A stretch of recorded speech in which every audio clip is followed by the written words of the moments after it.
Bismillahirrahmanirrahim. Assalamu alaikum students. My name is Abdurrahman and I'm teaching you biology. Students, from this session we are going to start the central nervous system of humans.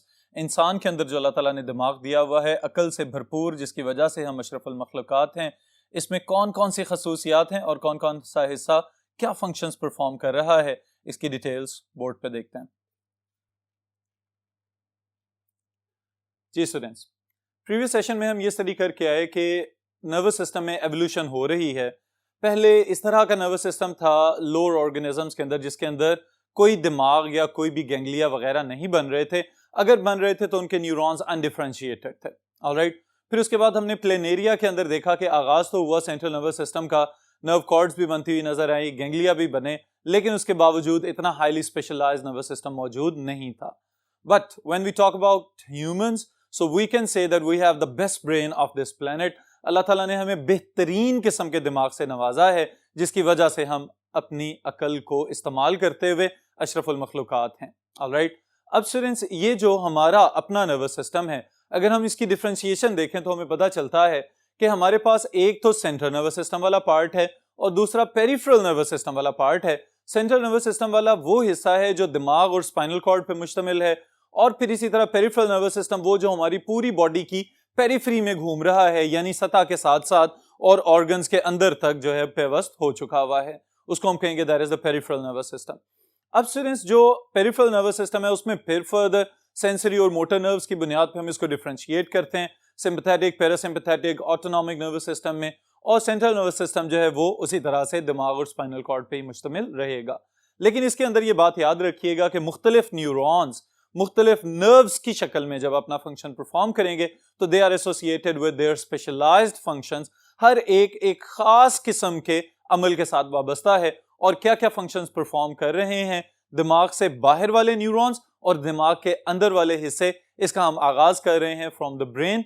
Brain के अंदर students अगर हम देखें तो सबसे पहली और सबसे अहम चीज ये है कि क्या इस जबरदस्त किस्म के खजाने को हमने किस तरह से महफूज बनाया हुआ है, या अल्लाह ताला ने हमें किस तरह से महफूज करके ये दिमाग दिया हुआ है। क्योंकि अगर हम इसका टेक्सचर देखें, या वैसे अगर आपने मगज कभी देखा हो तो आपको अंदाजा होगा कि बहुत ही सॉफ्ट किस्म का स्ट्रक्चर होता है, बहुत ही डेलिकेट नाजुक सा होता है। लेकिन अगर छोटा सा झटका या कोई और फिजिकल इंजरी हो तो खुदा न खास्ता ये बिल्कुल ही खराब भी हो सकता है और काम करना छोड़ सकता है।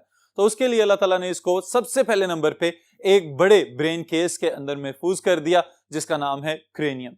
अब स्टूडेंट्स, यहां पे एक डिफरेंस भी याद रखिएगा, स्कल और क्रेनियम। ऑलराइट, बाज़ औक़ात स्टूडेंट्स इन दोनों चीजों को कंफ्यूज कर देते हैं आपस में। स्कल हमारी मुकम्मल खोपड़ी है जिसमें चेहरा भी शामिल होगा और सर भी शामिल होगा। ऑलराइट, लेकिन क्रेनियम हम सिर्फ उस हिस्से को कहते हैं कि जो दिमाग को कवर करने वाला हेलमेट मौजूद है, हमारे सर के ऊपर मौजूद है, उसको हम कहेंगे that is cranium. Alright, cranium के बिल्कुल नीचे फिर 3 लेयर्स हमें नजर आती हैं जिनको हम कहते हैं मेनिंजेस। ऑलराइट, इन मेनिंजेस के नाम यहां पे हम मेंशन कर रहे हैं ताकि आप लोग एमसीक्यूज के लिए इनको याद रख सकें। इसको स्टूडेंट्स हम ड्यूरा मैटर, अरेकनॉइड मैटर और पिया मैटर के नाम से याद रख सकते हैं। फिर उसके बाद फर्दर एक जबरदस्त किस्म का फ्लूइड है जो न्यूट्रिएंट से भी भरपूर है, बहुत सारे मिनरल्स इसके अंदर मौजूद हैं, प्रोटीन्स मौजूद हैं, और तो और डिफरेंट टाइप्स के कॉन्जुगेटेड मॉलिक्यूल्स भी मौजूद हो सकते हैं। इसकी कंपोजिशन काफी हद तक प्लाज्मा से मिलती जुलती है, लेकिन 100% प्लाज्मा की तरह की इसकी केमिकल कंपोजिशन नहीं है। ऑलराइट, मुशाबहत जरूर है, यानी इसकी केमिकल कंपोजिशन काफी हद तक प्लाज्मा की तरह की है, लेकिन 100% प्लाज्मा वाली कंपोजिशन नहीं है, ये बात याद रखिएगा। फिर स्टूडेंट्स, इसका काम भी क्या है, चूंकि फ्लूइड की बात हो रही है तो सबसे पहले तो अगर हम अंदाजा लगाएं तो जितनी हमारी खोपड़ी है, क्या हमारे दिमाग का वॉल्यूम भी उतना ही ज्यादा है? तो नो, इसका जवाब होगा कि नहीं, क्योंकि दिमाग तो उसके अंदर छोटे साइज का है, उसको अल्लाह ताला ने इर्द गिर्द से पैक किया हुआ है। तो ये जो सेरिब्रोस्पाइनल फ्लूइड है, ये आपके दिमाग के अंदर वाली साइड पे जो खाली खाने जिनको हम वेंट्रिकल्स ऑफ द ब्रेन कहते हैं, उनके अंदर भी मौजूद है। फिर इसी तरह स्पाइनल कॉर्ड के अंदर जो हमें एक कैनाल नजर आती है, सेंट्रल कैनाल, उसमें भी मौजूद है, और दिमाग के ऊपर वाले हिस्से में भी फ्लूइड मौजूद हो सकता है। ऑलराइट, तो ये बात याद रखिएगा स्टूडेंट्स। फिर एक अहम चीज, जब हम मॉर्फोलॉजी देखते हैं दिमाग की, तो हमने जो बात याद रखनी है वो क्या है कि दिमाग का और स्पाइनल कॉर्ड का एक बेसिक सा डिफरेंस है, क्योंकि इसके अंदर न्यूरॉन्स की कंस्ट्रक्शन की बुनियाद पे 2 एरियाज हमें हमेशा नजर आते हैं। एक को हम कहते हैं ग्रे मैटर और दूसरे को हम कहते हैं व्हाइट मैटर। जो ब्रेन वाला पार्ट है उसमें ग्रे मैटर बाहर वाली जानिब पे होता है, यानी कि कॉर्टिकल रीजन्स के अंदर, और जो व्हाइट मैटर है वो अंदर यानी कोर वाली साइड पे मौजूद होगा। जबकि जो स्पाइनल कॉर्ड है उसमें ग्रे मैटर हमें जो है वो अंदर बटरफ्लाई की तरह की शक्ल बनाता हुआ नजर आता है, और व्हाइट मैटर जो है वो बाहर की तरफ एक थिक या रिजिड किस्म का बैंड बनाता हुआ नजर आता है। ये ग्रे मैटर और व्हाइट मैटर बुनियादी तौर पे किस चीज पे मुश्तमिल है, ये फर्दर डिटेल्स में देखते हैं। ऑलराइट स्टूडेंट्स, अब जो तरतीब आपने याद रखनी है इस टॉपिक की, इसको भी मैंने लिस्ट किया हुआ है, याद रखिएगा इसी लिहाज से ही। The first thing is the central nervous system is basically made up of brain and the spinal cord. All right.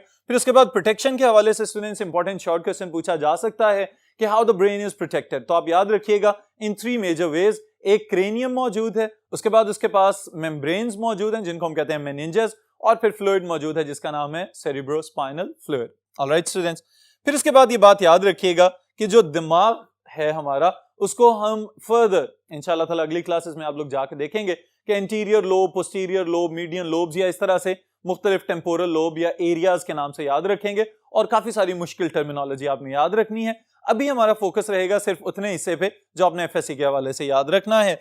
तो दिमाग को 3 बड़े हिस्सों में डिवाइड कर रहे हैं, fore brain, mid brain and hind brain.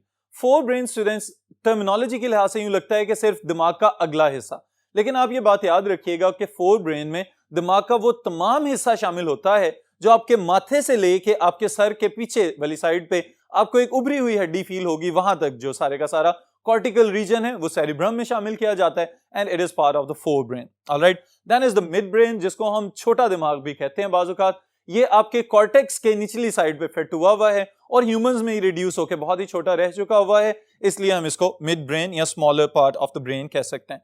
Then is the hindbrain. Hindbrain पिछला दिमाग। ऑलराइट, अब पिछले दिमाग से क्या मुराद है कि फोर ब्रेन और मिड ब्रेन के बाद दिमाग का वो वाला हिस्सा कि जो पिछली साइड पे मौजूद है और इलोंगेट होता चला जाएगा इनटू योर वर्टिब्रल कॉलम, और स्पाइनल कॉर्ड बेसिकली इससे ओरिजिनेट होगी। ऑलराइट स्टूडेंट्स, फिर जो फोर ब्रेन है इसकी डिटेल्स आप याद रखेंगे एक सेपरेट लॉन्ग क्वेश्चन के हवाले से कि इसके कौन कौन से कंपोनेंट्स हैं और क्या क्या फंक्शंस परफॉर्म कर रहे हैं, तो इस वजह से इन पे भी एक नजर दौड़ाते चले जाते हैं। Four brain is further differentiated into 3 main functional parts. The first one is known as thalamus, second is limbic system, and third one is known as cerebrum. अब स्टूडेंट्स इन तीनों कंपोनेंट्स में से पहला है थैलेमस। थैलेमस क्या कर रहा है इसके फंक्शंस देखते हैं।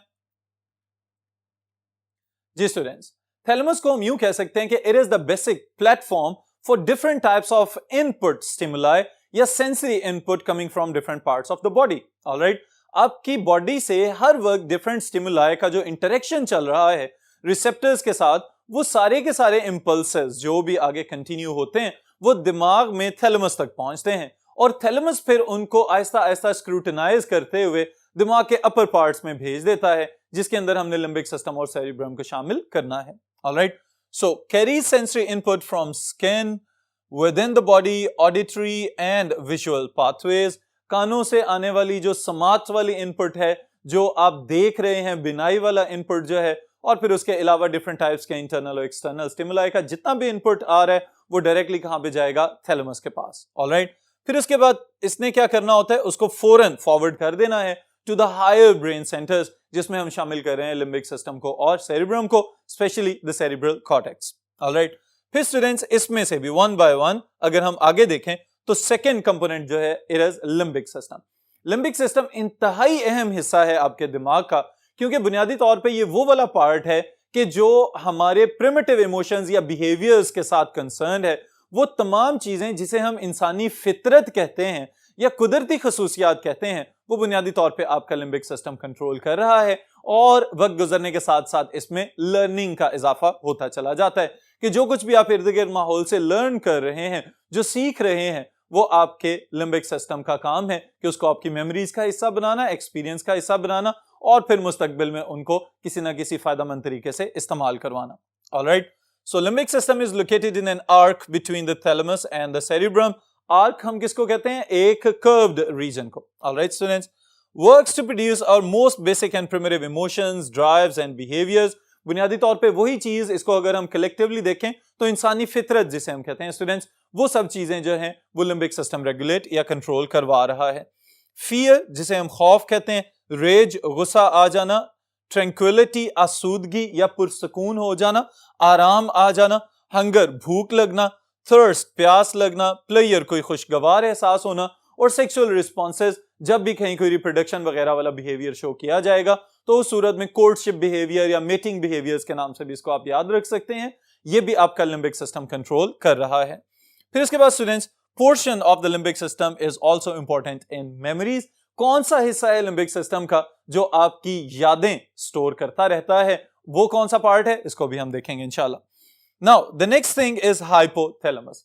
हाइपोथैलेमस के बारे में तो अगर कहा जाए कि ये किसी तारुफ का मोहताज नहीं तो अब तक आपकी फिंगर टिप्स पे आ चुका होगा। It is the thermostat of the human body which is mainly concerned with the homeostasis. Alright, chapter number 15 में काफी डिटेल से हमने इसके मुतालिक पढ़ा हुआ है, लेकिन यहां पे भी याद रखिएगा कि हाइपोथैलेमस बुनियादी तौर पे डबल फंक्शन परफॉर्म कर सकता है। एक तो ये कि हार्मोनल सिक्रीशंस जो पिट्यूटरी से ले रहा है या पिट्यूटरी को दे रहा है उसके हवाले से ये रेगुलेट करवा रहा है बॉडी के डिफरेंट ग्लैंड्स को, और फिर उसके साथ ही साथ जो नर्वस सिस्टम का पार्ट है तो न्यूरो सिक्रीटरी फंक्शन भी प्ले कर सकता है हमारी बॉडी के अंदर डिफरेंट स्टिमुलाई के लिहाज से। तो हाइपोथैलेमस जो है ये थर्मोस्टेट भी है और एट द सेम टाइम चूंकि फोरब्रेन का पार्ट है तो यहां पे ये आपके नर्वस कोऑर्डिनेशन के अंदर भी अहम किरदार अदा करेगा। Alright students, so hormone production and neural connection के थ्रू ये कोऑर्डिनेशन को पॉसिबल बना रहा है। Major coordinating centre in human body control body temperature, water balance. Body temperature की बात आएगी तो हम थर्मोरेगुलेशन कहेंगे, और वाटर बैलेंस की बात आ रही है तो हम इसको ऑस्मोरेगुलेशन कहेंगे। शाबाश। उसके बाद फिर स्टूडेंट्स नेक्स्ट चीज जो आप याद रखेंगे that is hunger. Alright, menstrual cycle, the reproductive cycle in human females. Alright, फिर इसी तरह स्लीप वेक साइकिल्स, जो जागने और सोने वाली जो खुसूसियात हमें नजर आती हैं, इसके लिए जो हमारे अंदर बायोलॉजिकल क्लॉक अल्लाह ताला ने सेट किया हुआ है ये भी बुनियादी तौर पे हाइपोथैलेमस ही कंट्रोल कर रहा है। ऑलराइट, इसके साथ एक और छोटा सा ग्लैंड भी एसोसिएटेड होता है जिसे हम कहते हैं पिनियल ग्लैंड, वो भी इसको असिस्ट कर रहा है in maintaining the sleep wake cycle. जी students, then is the next part of your forebrain जिसको हम कहते हैं this is amygdala. Alright, amygdala को अगर हम डिवाइड करना चाहें तो हम इसको यूं कहेंगे कि ये लिम्बिक सिस्टम का पार्ट है और लिम्बिक सिस्टम फर्दर जो है वो फोरब्रेन का पार्ट है। आपको याद रखने के लिए आसानी रहेगी इस तरह से। क्लस्टर्स ऑफ न्यूरॉन्स, अब आपको अंदाजा हो जाना चाहिए कि दिमाग के अंदर जो मुख्तलिफ न्यूरॉन्स हैं उन्होंने मुख्तलिफ काम संभाले हुए हैं। ऑलराइट, तो इसका मतलब ये हुआ कि ये वो वाले न्यूरॉन्स के गुच्छे की बात हो रही है जो क्या क्या करेंगे, प्रोड्यूस सेंसेशन ऑफ प्लेयर, खुशगवार एहसास कोई भी पैदा हो सकता है, कोई चीज जो आपको जॉयफुल लग रही हो। पनिशमेंट, इसमें सजा वाली जो फीलिंग आ रही होती है, बाजू का शरारतों के बाद इसकी जरूरत पेश आ जाती है। और सेक्सुअल अराउजल व्हेन स्टिमुलेटेड, ये अगेन वही कोई रिप्रोडक्शन वाले बिहेवियर्स, यानी कि किसी भी सूरत में अगर जेनिटल्स वगैरह के अंदर कोई मॉर्फोलॉजिकल चेंजेस नजर आ रही हो तो हम कहेंगे कि ये इनके अंदर सेक्सुअल अराउजल वाली कंडीशन स्टिमुलेट कर दी गई है।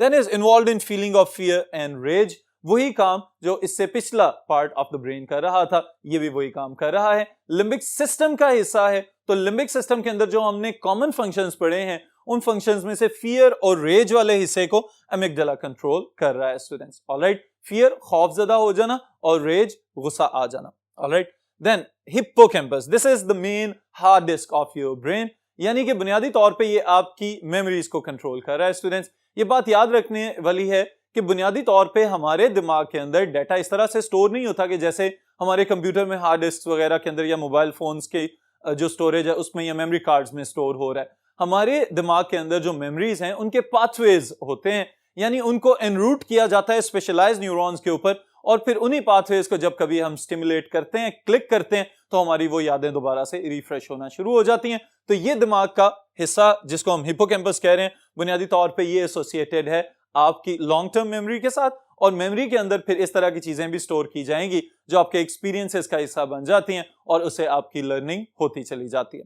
Alright students, then is the last part of the forebrain that is known as cerebrum. Alright, और सेरिब्रम जो है बुनियादी तौर पे ये डिफरेंस भी याद रखिएगा कि सेरिब्रम फोरब्रेन का पार्ट है और सेरिबेलम जो है वो हाइंड ब्रेन का पार्ट है students. Alright, so cerebrum is the largest part of the brain and it is further differentiated into two halves, दो अलग-अलग हिस्से। बिल्कुल इसी तरह के जैसे हम अखरोट का छिलका तोड़ते हैं तो हमें उसके अंदर से दो हिस्से अलग होते हुए नजर आते हैं। अगर ह्यूमन क्रेनियम को हटा के देखा जाए तो उसमें भी हमें पता चलता है कि नीचे दो हिस्से हैं, दो हाफ सर्कल्स की फॉर्म में आपका दिमाग मौजूद है। इस वजह से इनको हम कहते हैं these are the cerebral hemispheres, आधे सर्कल्स की शक्ल में मौजूद है।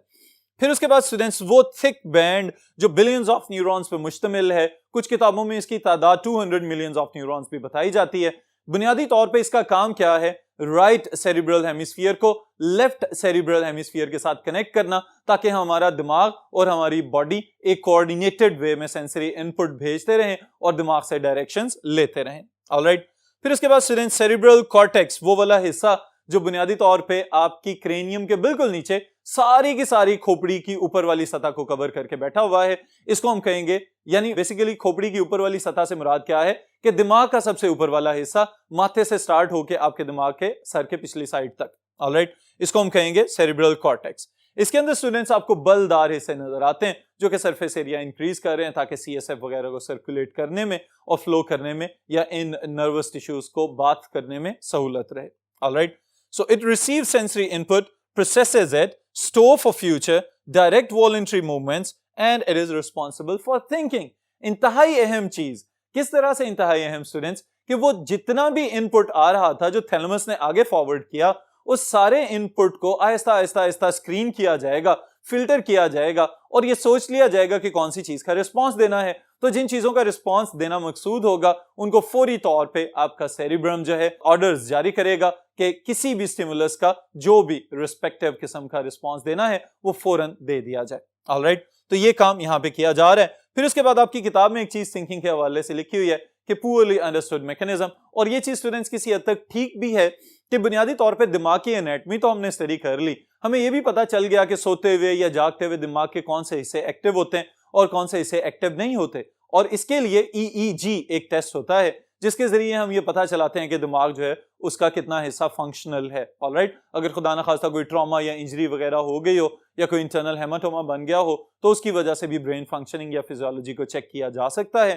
Through EEG। ऑलराइट, तो इससे हमें ये तो पता चलता है कि दिमाग काम कर रहा है, लेकिन हमें ये नहीं पता चलता कि ये जो हमें सोच आ रही है, ये जो हम मुख्तलिफ चीजों को अपने अंदाज से सोचना शुरू हो जाते हैं, ये सोच पैदा करने वाली खसूसियत दिमाग के किस मखसूस हिस्से में है, ये अभी तक रिसर्च इस पे चल रही है। Alright students, then cerebral cortex contains primary sensory areas for signals from eyes and ears, जिनको हम विजुअल या ऑडिटरी इनपुट कह सकते हैं, and convert to impressions like lights and sounds. और फिर उसके बाद अगर आपको मोडेलिटी ऑफ सेंसेशन वाला टॉपिक याद हो तो ये वो वाली बात यहां पे रिपीट हो रही है स्टूडेंट्स कि जिस तरह का भी इनपुट आएगा, रिसेप्टर्स का काम है कि मैसेज को फौरन दिमाग के पास भेज देना, और दिमाग के खास किस्म के वो हिस्से होंगे जो उन मैसेजेस को रिसीव करेंगे और फिर उसके बाद ये तय करेंगे कि आपको किस कलर की रोशनी नजर आ रही है, इसमें विजिबल स्पेक्ट्रम के कौन कौन से रंग मौजूद हैं और किस तरह के इमेजेस बन रहे हैं। Alright, same is the case with the sounds कि आपको डिफरेंट टाइप्स के नॉइजेस वगैरह या बहुत ज्यादा शोर शराबे वाली आवाज में से भी अगर कोई आपका नाम पुकार रहा हो तो आप फौरी तौर पे उसको गेट कर लेते हैं वहां से। तो वो जो आप अपना नाम एक्सट्रैक्ट कर रहे हैं स्टूडेंट्स, ये किसकी वजह से मुमकिन हो रहा है? आपके सेरिब्रम की एक्टिविटी की वजह से, कि ये आवाज जानी पहचानी है, ये अल्फाज आपकी समझ में आ रहे हैं या नहीं आ रहे, ये कौन तय कर रहा है? आपका फोर ब्रेन का सेरिब्रम। ऑलराइट, फिर इसके बाद students some more functions of the four brain, जिसमें हम शामिल कर रहे हैं स्पीच। ऑलराइट, जिसकी बदौलत हम एक दूसरे के साथ कम्युनिकेट करते हैं, एक दूसरे को अपनी चीजें समझाने में कामयाब हो पाते हैं, तो ये भी आपका सेरिब्रम रेगुलेट करवा रहा है। रिसीव एंड इंटरप्रेट सिग्नल्स और sensations of touch from different parts of the body. अब ये एक बड़ी जबरदस्त चीज है स्टूडेंट्स। किस तरह से जबरदस्त है कि अगर आप गौर करें, आप किसी एक जगह पे बैठे हुए हैं और आपकी बॉडी के एक साइड से ठंडी हवा गुजर रही है, दूसरी साइड से कोई चीज आके आपकी बॉडी के साथ कोई बॉल वगैरह टकरा जाए, तो आपको सारी डिफरेंट टाइप्स की feelings at the same time feel हो रही हैं। तो बुनियादी तौर पे रिसेप्टर्स तो अपने मैसेजेस भेज रहे हैं, the brain is that master कि जिसको पता चल रहा है कि ये कौन सी फीलिंग है और किस तरह का स्टिमुलस आ रहा है, किसको फौरी तौर पे रिस्पांस देना है और किसको रिस्पांस नहीं देना। तो all these things they are controlled by your cerebrum. Alright, send impulses to voluntary muscles for movement. ये भी आपको अंदाजा हो रहा है कि अगर कोई इस तरह की हरकत दरकार है कि जिसमें आपके वॉलंटरी मसल्स को मूव करवाना है from one place to another, आपकी बॉडी को मूव करवाना है from one place to another, तो उस सूरत में स्केलेटल मसल्स को कॉन्ट्रैक्ट और रिलैक्स करवाने के ऑर्डर्स आपका सेरिब्रल हेमिस्फीयर या सेरिब्रल कॉर्टेक्स ही जारी करेगा।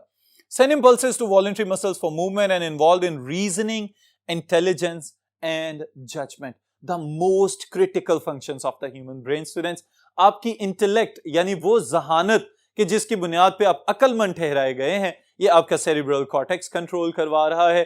फिर उसके साथ ही साथ जो लॉजिक्स पैदा करते हैं आप मुख्तलिफ चीजों को सोचते हुए, ये भी आपका सेरिब्रल कॉर्टेक्स संभाल के बैठा हुआ है। और तो और जजमेंट, यानी ये वो वाला हिस्सा है कि जब आप अपना फैसला सुना देते हैं कि क्या मुझे ये डिसीजन ले लेना चाहिए या ये डिसीजन नहीं करना चाहिए, it is also controlled by the cerebral cortex, alright, या सेरिब्रम। अब ये बात याद रखिएगा स्टूडेंट्स कि इस जजमेंट से मुराद वो वाली जजमेंट नहीं है कि जो हम अपनी मर्जी से लोगों को अच्छा या बुरा गर्दानना शुरू हो जाते हैं। This judgement means the decision power कि आपने फौरी तौर पे किस स्टिमुलस को टेक्निकली किस तरह से रिस्पॉन्ड करना है, alright. Then is the left cerebral hemisphere controls right side of the body and right cerebral hemisphere controls left side of the body, the most important coordination between the movements of different parts of the body, कि अगर मेरा right hand move कर रहा है तो असल में ये left cerebral hemisphere control कर रहा है, अगर मेरा left hand move कर रहा है तो it is controlled by right cerebral hemisphere of my brain, alright students, so this is all about the forebrain। remaining जो mid brain और hind brain है इसको इंशाल्लाह नेक्स्ट सेशन में देखेंगे।